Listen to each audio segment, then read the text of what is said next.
21st Century Entrepreneurship with Martin Piskarik. So I've got a terrific success story for you. We do trade shows, and we do a couple of trade shows every year, and they're always in Las Vegas here in the United States. And just before COVID, so this would have been 2019, I'm on the sales floor there, and we've got a booth, of course, and there's customers and prospects and people walking around the show floor. Somebody walks up and shakes the hand of Luke Holden, who's one of my long-lasting sales guys who's been very successful for me. And he says, "Luke, do you remember me? I'm hearing this conversation out of my, kind of out of my line of sight, but I'm listening." And the guy says, "Luke, do you remember me?" And Luke says, "No, I'm not sure I do." And he says, "Well, I'm so-and-so. And we signed up 2 years ago at World of Concrete at the trade show. We signed up with you to use Stack."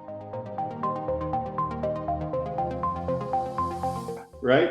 And at the time, our business was about $700,000 a year.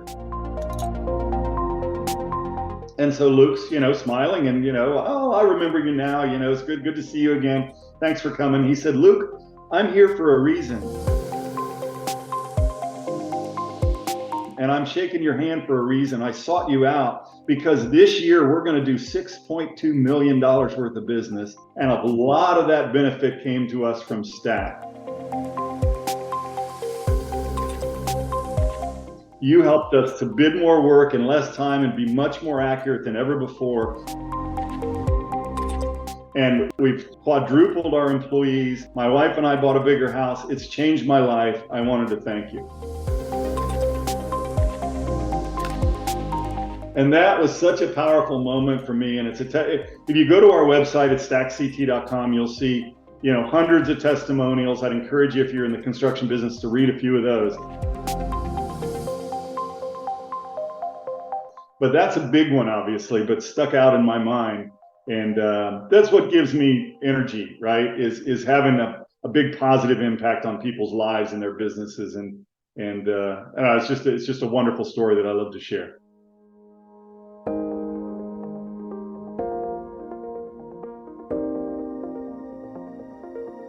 What do you think are the biggest trends in the moment and will be the biggest trends in construction going forward?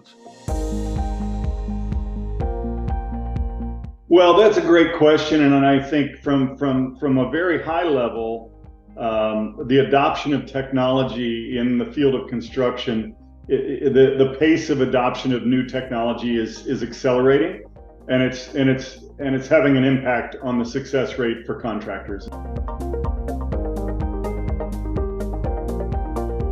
That's long been a challenge in the world of construction, not just in the US, but globally, is sort of a failure to adopt technology, right? My dad and my grandpa did it this way, and my, whoever, and so it's good enough for them, it's good enough for me. We heard that for a long time. And the fact of the matter is, it's a very competitive marketplace, and so technology is really important to someone in the industry if they ultimately want to achieve success, because there's a very high failure rate in construction, unfortunately.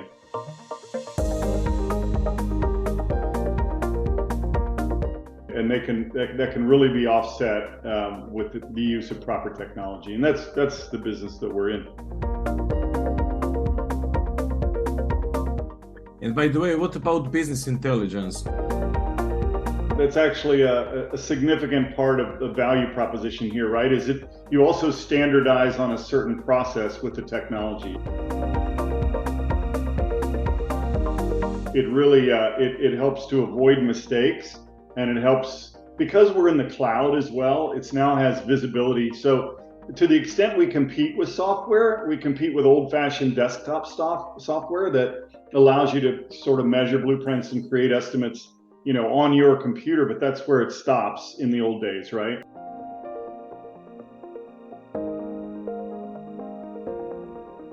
And so we were the pioneer, we were the first one in the cloud, but now, and COVID was a big accelerator for us because people realized gee whiz, it'd be really great if I could work from home, or if I could work remotely, or, maybe I don't have to be in Atlanta. Even if my project's in Atlanta, I can be in Jacksonville, Florida, or wherever I can be. So the ability to work remotely has been a big deal. But also just the getting back to the concept of kind of standardizing, your workflow.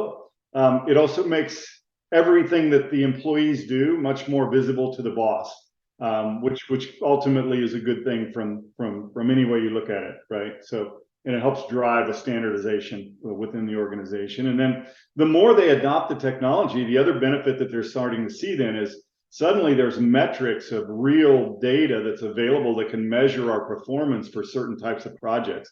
And none of that has been available in the past. And if it was available, it was locked on somebody's PC and never available to be used, in a broader sense. So tremendous amount of value from that standpoint as well.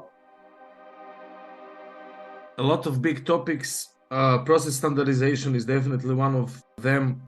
Any specific know-how you implemented? So how did you develop that specific project management technology and process, a document flow, information flow? Yeah. So let me share with you my story. It's a pretty interesting story. It'll take a few minutes, but going all the way back to the beginning.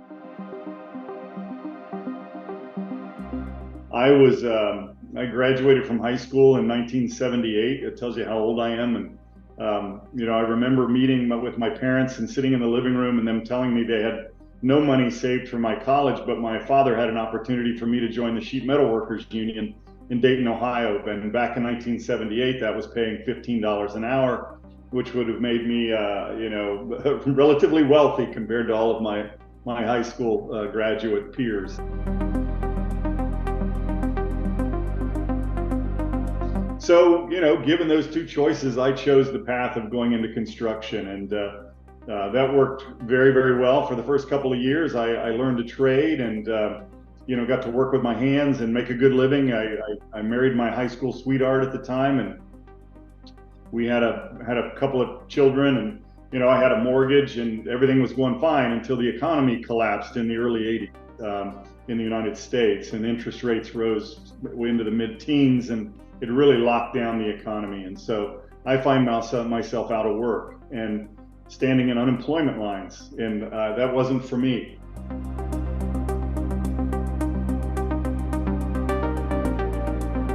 I did that. I think I collected 2 unemployment checks, and I realized I have to do something. I'm not gonna just sit on my couch. And so I literally bought a book on how to put a roof on your house, is what I did.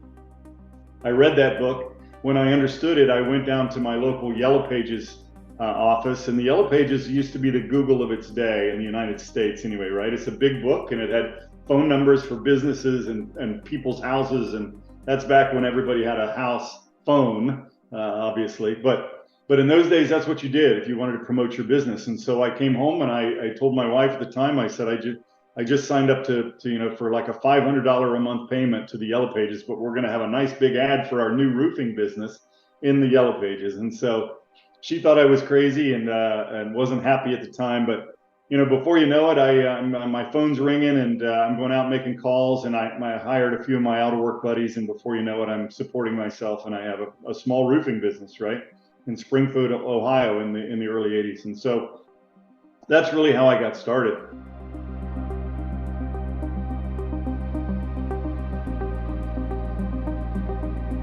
Fast forward a little bit, several years down the road, my oldest son, Justin, was one of those computer genius kind of kids. And Justin, I never forget, I brought home the first personal computer we had, and I was using it to create estimates back before Excel even existed. In those days, I was using a product called Lotus spreadsheets and creating my estimates for my roofing business. And I came home one day, and Justin had created a game using Quick Basic. And he had things shooting at each other on the computer screen. And I thought, that's the most amazing thing I've ever seen.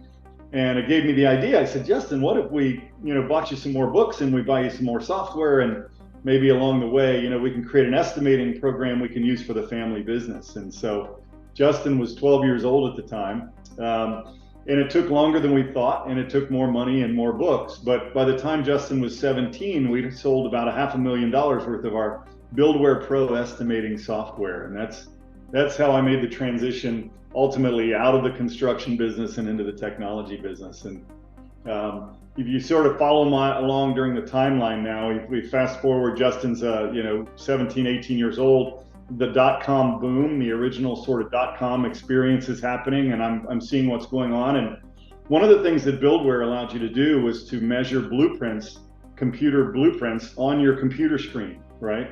Which was revolutionary technology back in those days. But the real problem with it, everybody loved it. We would take it to trade shows and show people how to do it. But the real problem was that very few sources existed for digital blueprints in those days. So today, most blueprints are transmitted in the form of a PDF file, right? Which our company today, Stack, certainly takes advantage of.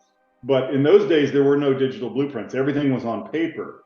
And so when the internet kind of boom came along and I started to realize how the internet actually worked, I thought, what if we create a solution that would allow a general contractor to invite his subcontractors to bid on new project opportunities using this internet thing, right? In those days, they were sending faxes and hundreds of faxes. And I thought, well, let's convert that to email, right? First of all, let's convert that to email. We'll still send some faxes, but we can initiate it through the web. But so we'll allow the invitation to bid process to happen through this new web-based solution. And part of my motivation, if you will, was that then the contractor could attach PDF or TIFF files as blueprints to the invitation to bid and thereby eliminate the need for paper blueprints.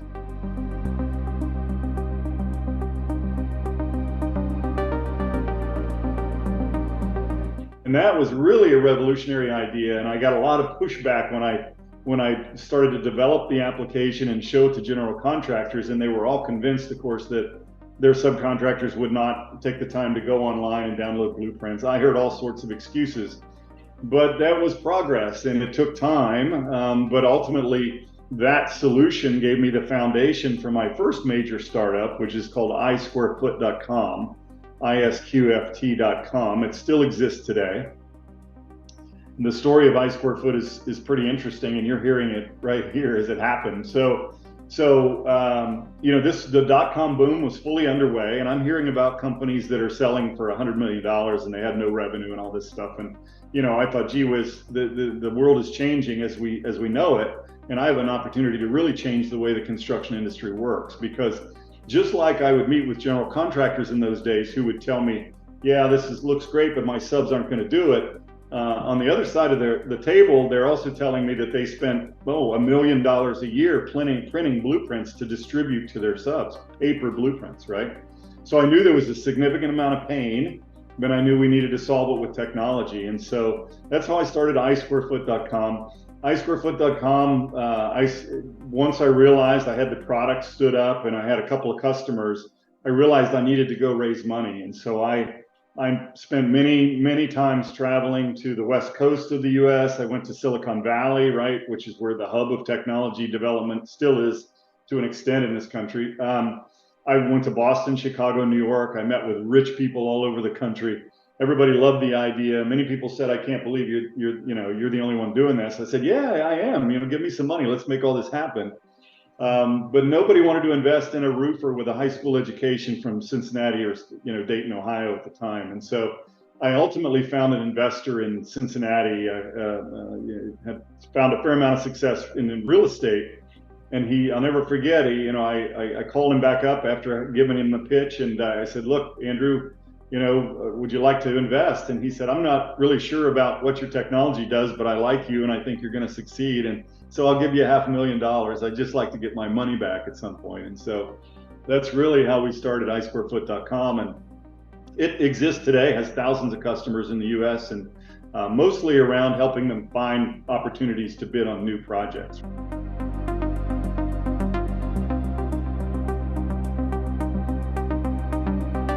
I spent several years there. I ultimately hired a CEO, a guy named Dave Conway, who was very good at raising money at the time, didn't know anything about construction, but he was good at raising money.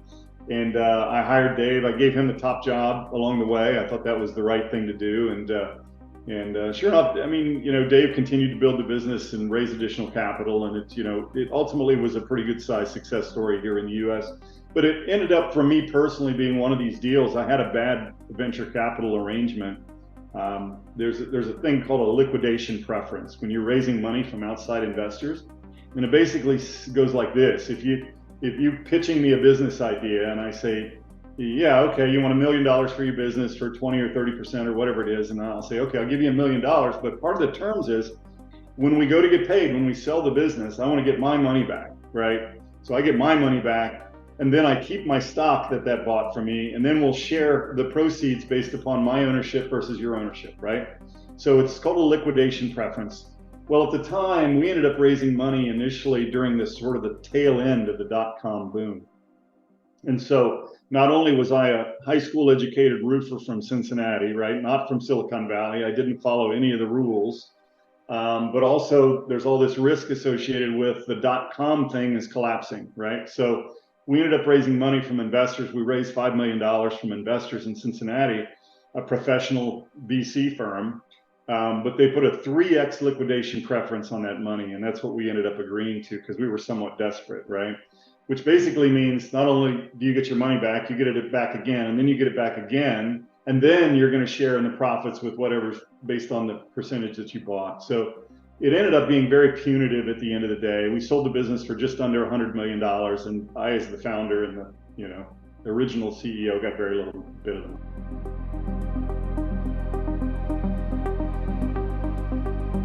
It's an entrepreneur's tale. But it's unfortunately one of the things that happens when you're on this kind of a journey, right?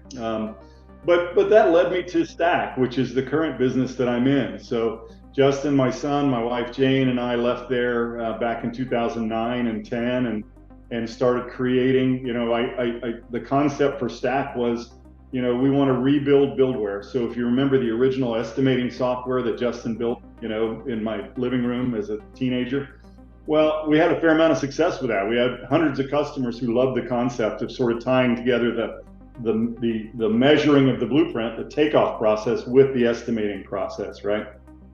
And so what we wanted to do was take that very same concept and do it in the cloud, right? Because the software that existed at that time was all stuck on your desktop, like we just talked a little bit about. And so we wanted to be the first in the cloud. And so we built. I left I Square Foot. The three of us left I Square Foot, and we built.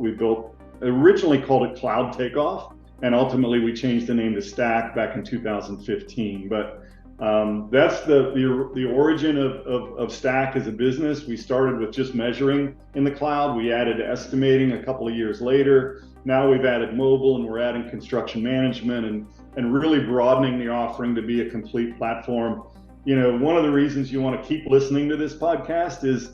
Last year, I turned down a $175 million offer to buy the business. And so, from a high school educated kid with, kind of a C student in high school, I built a meaningful business.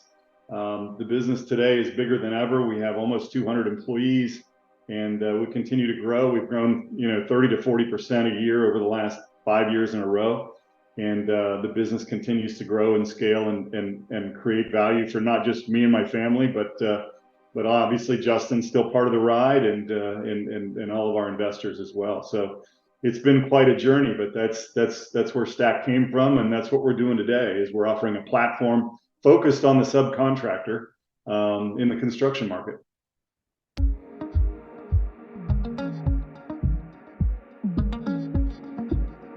One of the Inc. 5,000 fastest growing private companies in the US 6 times, yes? And you have raised 26 million. So you raised a little bit more than the first time.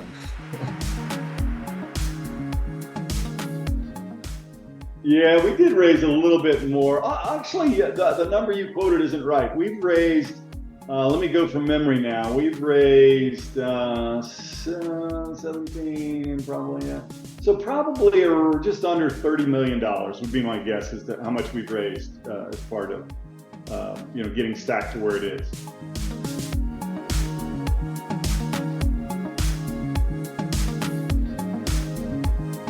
And by the way, 40,000 growth. So it's it's not so organic growth as it was with your first business. Can you compare those two businesses?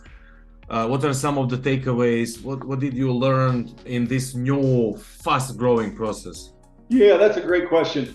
I look back on iSquareFoot, and it still exists today, by the way. iSquareFoot is now owned by Roper Technologies. It was rebranded under Construct Connect. But I look back on that business, and what we have today is a much better business from a pure, foundational standpoint. And that is with iSquareFoot in those days, we would pay companies to get their new project information.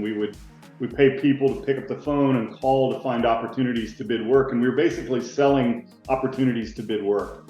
With Stack, we built a set of tools that our customers provide all the data that they want to use inside of our application. So it's much more of a pure SaaS offering, software as a service, right? That makes it more valuable as a percent of revenue, which is typically how these businesses end up being valued and sold. But it's much more valuable because when you're not relying on somebody else and you have to go pay to develop content that you sell access to that content, that's a totally different business model than what we have at Stack, which is a pure SaaS model, and our customers provide their own information, project data to work on. So structurally, it's a much better business. It's been, I think, easier to scale the business as well in many ways. I've learned a lot as it relates to scaling the business also.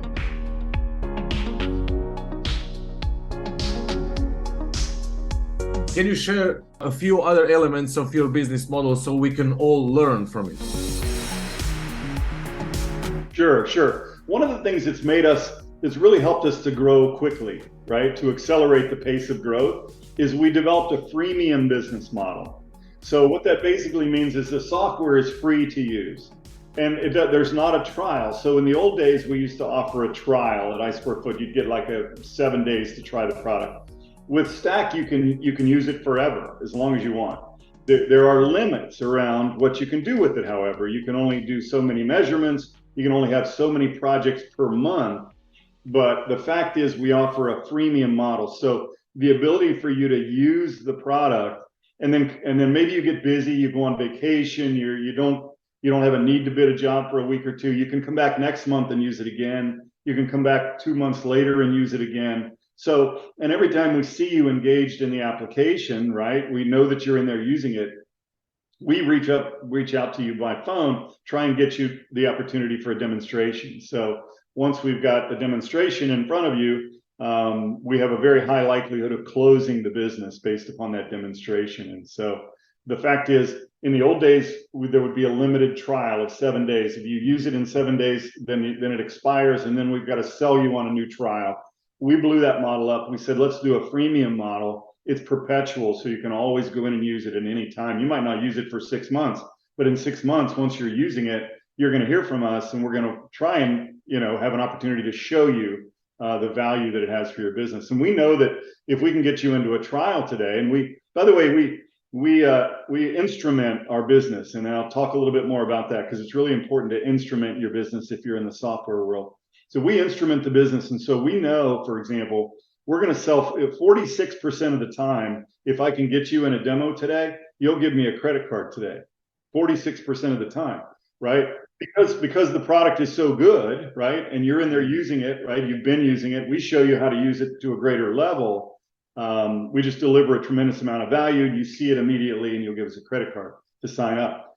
Something like 60% of the time you'll buy within 7 days, and 70-some% of the time you'll buy within 30 days. So, and we know that because, as I said, we instrument all aspects of the business. We use Salesforce, which everybody is aware of, right? The big gorilla in the CRM market. We use Salesforce to manage the business. Salesforce, when you have a Salesforce expert, and we have a couple of Salesforce experts in-house, you can hire that out as well, of course.